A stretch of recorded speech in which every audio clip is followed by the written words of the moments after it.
You would not believe how many times I hear the same questions every week from adults wanting to learn how to roller skate. It's things like, I feel like I'm too old for this. What if I stack it? I'm petrified of falling. And other questions like, can I even skate outside on these wheels? And honestly, if you've asked yourself any of those questions, you're definitely not alone. So I thought, why not just answer the top 10 questions that beginners always ask me as honestly as I can. So let's start with the number one question that I get asked before anyone actually starts to learn.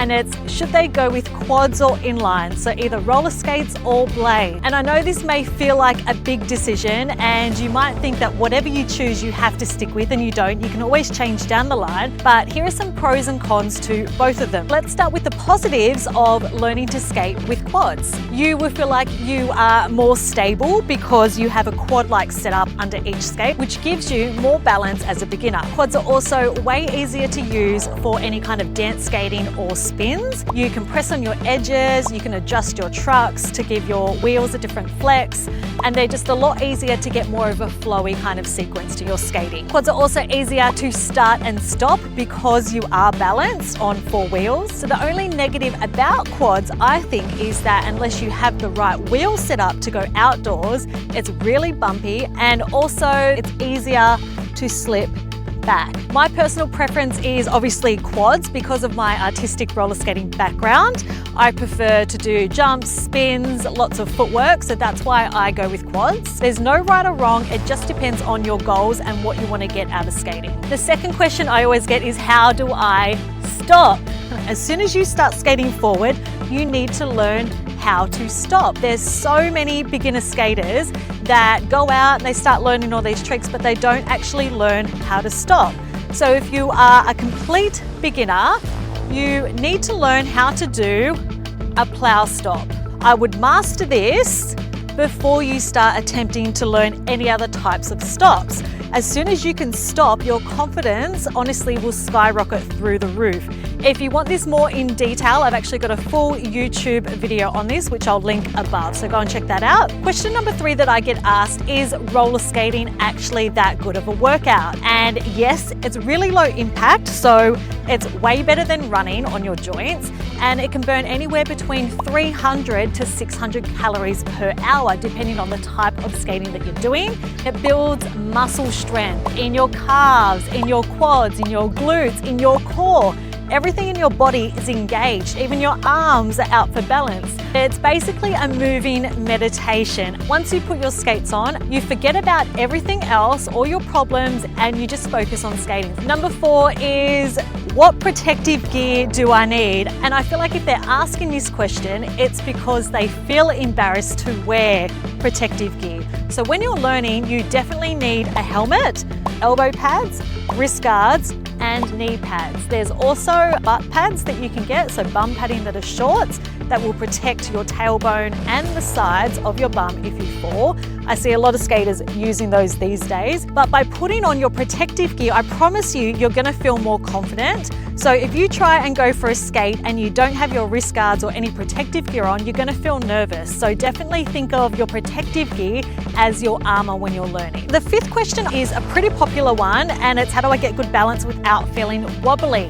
The first thing about balancing is that you need to make sure that your weight is shifted into one straight line over this skate first. So that's the number one problem with people's balance that I see, is that they're not shifting the weight over and slowly bringing up their knee. So knee up, leg back, and just practicing those basic skills, getting those right before you start advancing onto harder balancing skills. And if you're still feeling really wobbly with your balancing, make sure that you've got a soft knee, yeah? So we don't want locked knees, we want a nice soft knee, and keep your arms out for balance. Really strong arms out to the side. If you've got floppy arms when you're balancing, your arms are gonna take over, and it's obviously gonna throw your weight out of that line.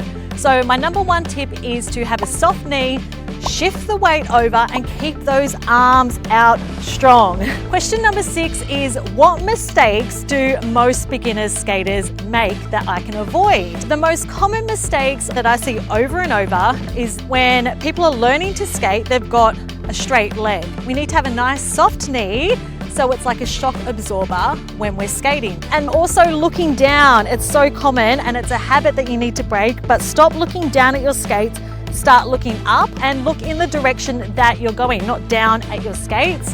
And then also it's really common that I see skaters that are new that have their hands in their pockets and they're wobbling around. So my number one tip would be make sure your knees are bent, stop looking down and keep your arms out for balance. These are simple things to do, but if you can make sure that you're doing these 3 things when you're learning, your skating is going to progress a lot faster. I see skaters try and start spinning or jumping, they get injured or it's too hard and then they just give up. So really important just to get those foundations right. And if you're completely new and don't know where to start, I've actually got some free resources down below that I've linked.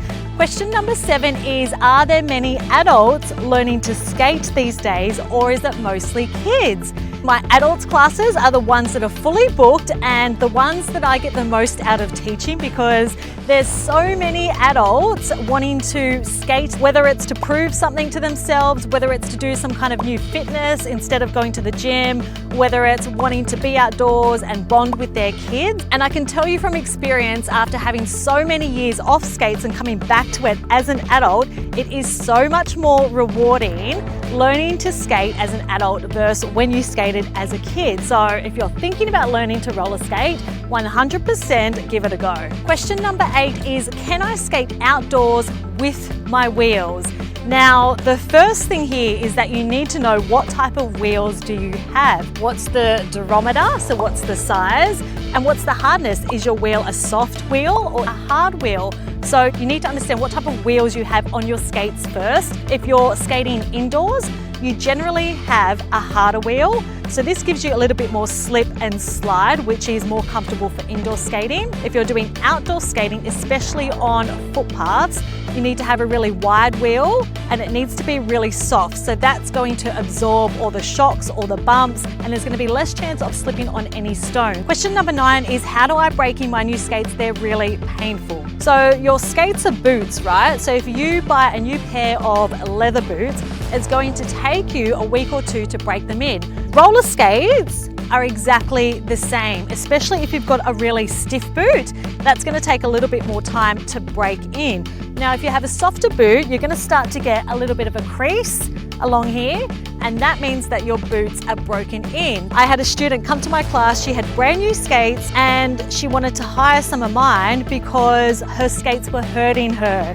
So I advised to wear them for at least 10 or 15 minutes, but you just need to keep wearing your skates. That's the only way that you're going to break them in. If they're really painful, you could try wearing some thick socks, but you just need to keep wearing them, unfortunately. And then question number 10 is, I really want to learn to skate, but I don't have the time. How can I find more time? People are busy with life more than others. Everyone's work commitments are different. Everyone's personal life, family circumstances are different, but it's like anything. If you want to learn something, you're going to find the time, right? So it depends on how much you want to learn to skate. Don't think that you need to go and practice for 1 or 2 hours every single week. If you really don't have much time, just start with a small practice session, fit that in. So what usually happens with me is that I look at my to-do list and I think I don't have time to skate today, but then when I do squeeze it in, an hour goes by because I've been having way too much fun. You need to schedule in that time a week ahead, 2 weeks ahead.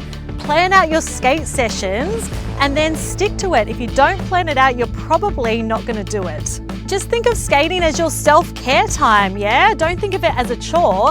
It's fun, it's freeing, it's really rewarding. I don't think I've ever had a student that has regretted learning to skate. Before you go, if you're just getting started, you can grab some free resources down below, which will give you some tips and put you in the right direction to get started safely. And if you want more help on how to do some of those beginner skills that I mentioned, I've got a whole beginner series that you can watch to get started.